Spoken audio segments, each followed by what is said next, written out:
It's 5 o'clock, and here at CareNow Health Clinic, they were supposed to wrap up, but the fact of the matter is there's so much demand for dental services that even at this hour, the dental technicians are still hard at work. We're going to bring in Don Manelli. He's the president of CareNow, and you've been a part of this event before when it was actually run by RAM. So this year, the emphasis was not so much on just treating people for the day. There was something else, right?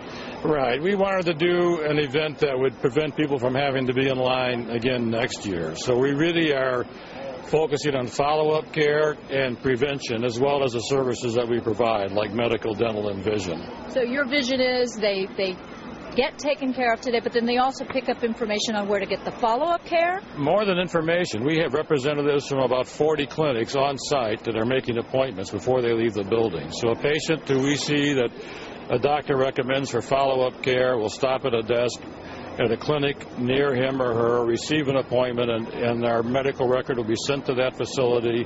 They'll be received into that facility, and their care will continue after this event. What is the most remarkable story that you've heard so far? I know we're only into the second day. Oh, there's so many. I mean, there are people that are gone. We talked to one guy who had, I think his last medical exam was 45 years ago. So it's heartbreaking, and it's also very joyful at the same time.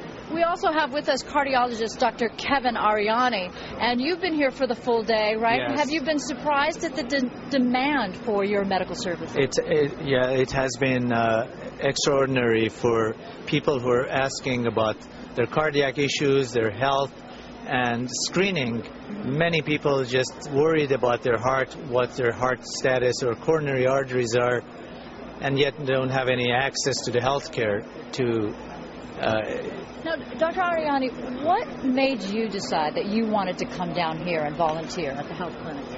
Well, the fact that at my own clinic I don't have the opportunity to see the population. I always wanted to donate some time. I am an interventional cardiologist. Most of my profession is very subspecialized, but this gave me an opportunity to come and help people at the lower level, at the screening level, to let them and guide them what to do, what to eat, and how to pursue their health.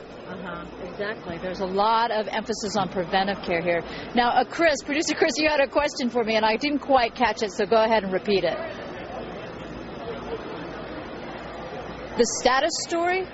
Oh, saddest story. What do you suppose the saddest story is that you've heard here? Well, the saddest story here was, one lady who had a big mass, a tumor in her breast that was coming out, basically should have been diagnosed years ago and didn't have access to health, and she came here.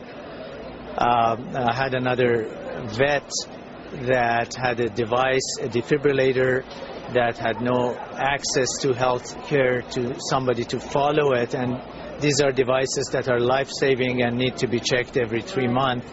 Yeah, you mentioned him to me earlier. He's an older vet, and there will be a donated defibrillator for him. Is that right? That's correct. So when will he get that done? Well, he will have a follow-up with me to accurately assess the status of this device, and then we will take care of it as outpatient for him. Some of the other sad stories was many of the patients that I saw came here for dental care or vision, and on the screening they found to have hypertension. Like right. And then they wind up coming to you.